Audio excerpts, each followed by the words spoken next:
කිචි ගැනයි කියන්නේ. තියෙනවනේ කිචි. තියෙනවනේ. ඇයි ඇත්තටම මේ කිචි කියන එකක් තියෙන්නේ මිනිස්සුන්ට? අපේ ඇඟේ හැමතැනම කිචි නැහැ. ගොඩක් වෙලාවට අපිට ප්‍රධාන වශයෙන් කිචි තියෙන තැන් තියෙනවනේ. දේහයේ ආරක්ෂක යාන්ත්‍රණයක් විදිහට තමයි මේ කිචි කියන එක මේ හටගන්නේ. ওই කිචි වල තියෙනවා ළමයි විවිධ කිචි වර්ග. දැන් අපිට තනියෙන් කිචි කවා ගන්න බෑනේ. පණිවිඩය දෙන ඔන්න මම ඔබට කුචු කවන්න යන්නේ දඬුවම් කරන විදිහක් විදිහටත් පාවිච්චි කරලා තියෙනවා කිචි කියන එක.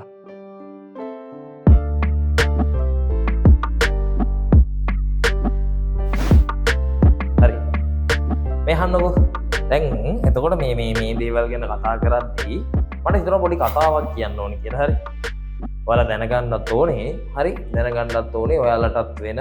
හරි. අපි ඔක්කොටම මේ කතාව තියෙනවත්. හරි. මොකක් ගැනද මම මේ කතා කරන්න යන්නේ? මම කතා කරන්න යන්නේ කිචිය ගැන. හරි. මොකද්ද? කිචි ගැනයි කියන්නේ. මේ මොකද්ද මේ කිචි කියලා කියන්නේ? ඇයි ඇත්තටම මේ කිචි කියන එකක් තියෙන්නේ මිනිස්සුන්ට? තියෙනවනේ කිචි. තියෙනවනේ. හරි. එතකොට ওই කිචි කියන එක එතකොට බහුතරයක් නෙමෙයි. ඉතින් ඔක්කොම මිනිස්සුන්ගේ තියෙන දෙයක් තමයි කිචි කියලා කියන්නේ. මොකටද කිචි කියන එක තියෙන්නේ? ළඟ ඉන්න එකාට කුචු කවන්න ඕන වුණාම කුචු කවන්නද? නෑනේ. නිකන් වචනේ කැතයිද ළමයි කිචි.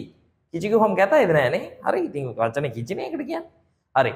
ඉතින් මේ ඔය කිචි කියන එක ඇත්තටම අපේ දේහේ හැදෙන්නේ ළමයි ඇත්තටම මේ නැත්නම් දේහේ නිර්මාණය වෙද්දී ඔක සකස් වෙන්නේ ආරක්ෂක යාන්ත්‍රණයක් විදිහට. ඒ කියන්නේ දේහයේ ආරක්ෂක යාන්ත්‍රණයක් විදිහට තමයි මේ කිචි කියන එක මේ හටගන්නේ. හරි. මොන වගේ දේවල් වලටද? දැන් හරි. අපේ ඇඟේ හැමතැනම කුචිද කියන්නෝ? නෑනේ. අපේ ඇඟේ හැමතැනම කිචි නෑ. ගොඩක් වෙලාවට අපිට ප්‍රධාන වශයෙන් කිචි තියෙන තැන් තියෙනවානේ. ওই කිචි තියෙන තැන් තියෙන්නේ කොහෙද ප්‍රධාන වශයෙන්? හරි. සමහරක් කට්ටියගේ බෙල්ල යට තියෙනවානේ. බෙල්ල ප්‍රදේශයේ කිචි ගොඩයි. හරි. නැත්නම් කිචි වැඩිපුර තියෙනවා. හරි. තව කිහිලි කොහොමත් කිචිනේ. හරි. තව යටිබඩ ප්‍රදේශයේ. හරි. ඔන්න ඒ ප්‍රදේශ තියෙනවා. හරි. එක එක ප්‍රදේශයන් වල ඒ කිචි ගතිය වැඩි. ওই කිචි එහෙම ඇති වෙන්න හේතුව මම කියවනේ ප්‍රධාන වශයෙන් මේ කිචි කියන එක ඇති වෙන්නේ අපේ දේහයේ ආරක්ෂක යාන්ත්‍රණයක් විදිහට තමයි. ආරක්ෂක යාන්ත්‍රණය කොහොමද වෙන්නේ මේකේ? මේකෙදි දැන් හිතන්න හරි පොඩි කුරුමිනියෙක් කරපොත්තෙක් හරි නිකන් පොඩි කෘමි සතෙක් එනවා කියලා ඔයාගේ දේහයට හානි කරන හෝ නිකන් හරි.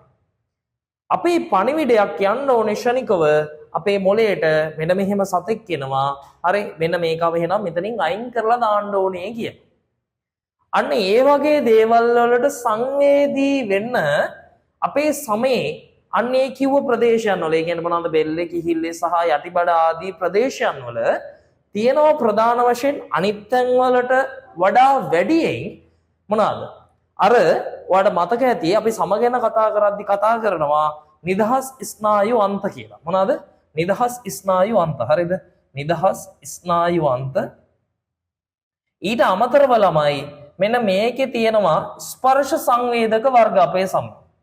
ඔන්න ස්පර්ශ සංවේදක මගින් මේ පණිවිඩේ හරි හඳුනාගෙන හරි ওই පණිවිඩේ අඳුනගෙන මේ අපේ මොළයට මෙන්න මෙහෙම පණිවිඩය යවනවා මෙන්න මෙහෙම සතෙක් ඉන්නවා ඔබ දැන් ඕකව අයින් කරපන් හරි නැත්නම් ඕක ඔබේ ওই ප්‍රදේශයන් කාවි කියලා.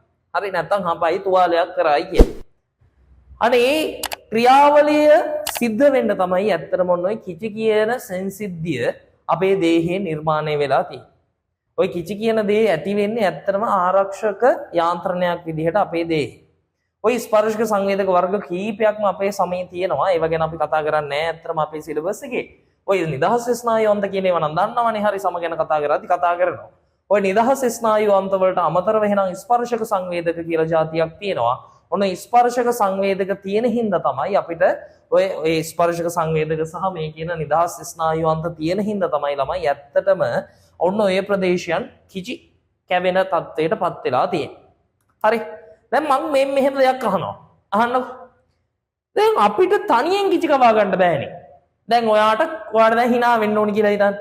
එහෙනම් මං තනියෙන් කිචි කවා ගන්නවා. මං තනියෙන් කිචි කවා ගත්ත කියලා මට hina යනවවත් මට මුකුත් වෙනවද? නෑ එහෙම වෙන්නේ නෑ. ඇයි එහෙම වෙන්නේ නැත්තේ? එහෙම වෙන්නේ නැති වෙන්න හේතුවක් තියෙනවා. ඇයි?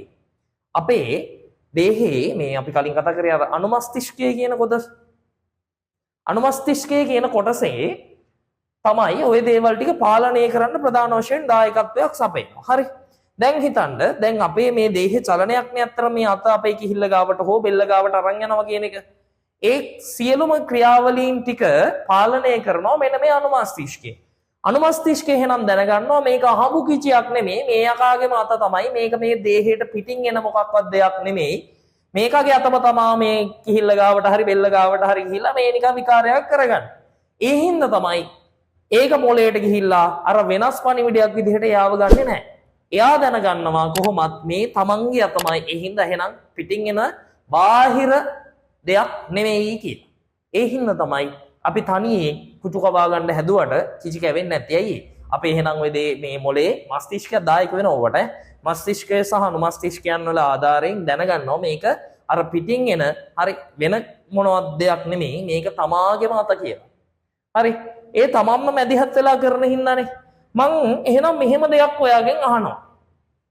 එහෙනම් පිට කෙනෙක්ට ඔයාට ඇවිල්ලා කුචු කවන්න පුළුවන්. ඕනේ. ඔයාට කිචි කැවෙනවත් එක්කලා. හරි.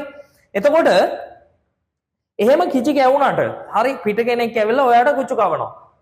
කිචි කැවෙනවා. ඔව්. හැබැයි හිතන්නකෝ ඔය ඒ කියන මිනිස්සයා ඔයාට ඇවිල්ලා පණිවිඩය දෙන ඔන්න මං ඔබට කුචු කවන්න යන්නේ. එහෙනම් මං කුචු කවනවා කියලා. හැබැයි ඒත් ඔයාට කුචු කැවෙනවා. ඇයි කිචු කැවෙන්නේ?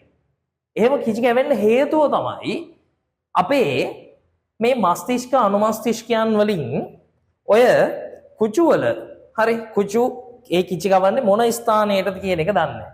ඒ වගේම තමයි ওই කිචි කවන තීව්‍රතාවය දන්නේ නැහැ හරියට වෙන කෙනෙක්. හරි. එහෙනම් ඔන්න ඔය වගේ සාධක කීපයක්ම තියෙනවා ඇත්තටම. ඒ වෙන කෙනෙක් ඇවිල්ලා කිචි කවන්දී කිචි කැවෙන්නේ අන්නේ මස්තිෂ්කයේ අනුමස්තිෂ්කයෙන් අපිට හරියට ඒ කිචිය හඳුන ගන්න බැරි වෙන හින්දා. ඒ හින්දා තමයි ඇත්තටම හරි කිචි කැවෙන්නේ අපිට.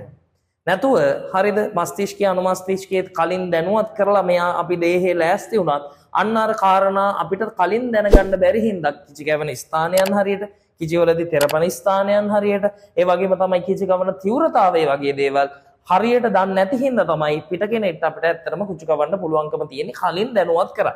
කලින් දැනුවත් කරන්නේ නැතුව ඇවිල්ලා කොහොම කරත් මේ කුචු කවන්න පුළුවන් නේ. ඇයි ඒ මස්තිෂ්ක අනුමස්තිෂ්කයන් වලට අදහසක් නැහැ. මේ මොකද්ද කියනවත් අදහසක් නැහැ. හැබැයි මතක තියාගන්න ওই කිචි කියන සංසිද්ධිය නිර්මාණය වෙන්නේ දෙහියට ආරක්ෂක යාන්ත්‍රණයක් විදිහට.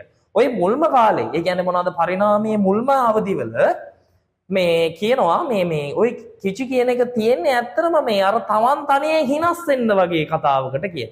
ඒ කියන්නේ අර ස්වයං වින්දනයකට වගේ කතාවකට කියලා නෑ.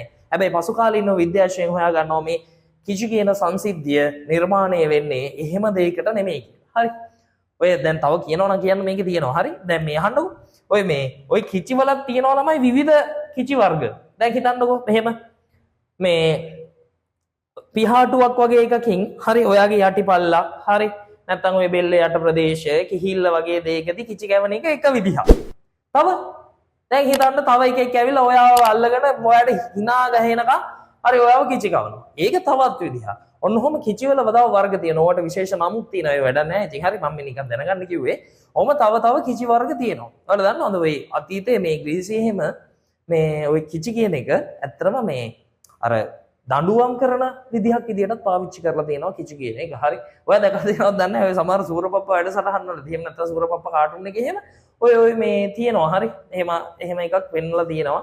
හරි. ඔයක තමයි ඉතින් ඇත්තටම කිචි කියන එක. අර කිචි කියන සංසිද්ධිය ගත්තාම මේක ඇති වෙන්න හේතු වෙන්නේ අපේ දේහයේ තියෙන මේ නිදහස් ස්නායුවන්ත සහ ස්පර්ශ සංවේදක කියන දේවල්. ඒ ස්පර්ශ සංවේදක හින්දා මේක ඇත්තටම අපේ දේහයට අවශ්‍ය දෙයක්. ඇයි අවශ්‍ය? ආරක්ෂක යාන්ත්‍රණයක් විදිහට පිටින් මොකක් හරි බාහිර උපද්‍රවයක් ආවොත් ඒකෙන් ආරක්ෂා වීමට තමයි මේ කිචි කියන සංසිද්ධිය අපේ දේහයේ නිර්මාණය වුනේ. හරි. නැතෝ මේ ආතල් එකට හැදිච්ච එකක් නෙමෙයි. හරි. මම මේ දැක්ස්නාය පද්ධතියත් එක්කලා මේ කතන්දර කිව්ව නිසායි ඒ කතාව කිව්වේ ඔයාලා. හරි. right.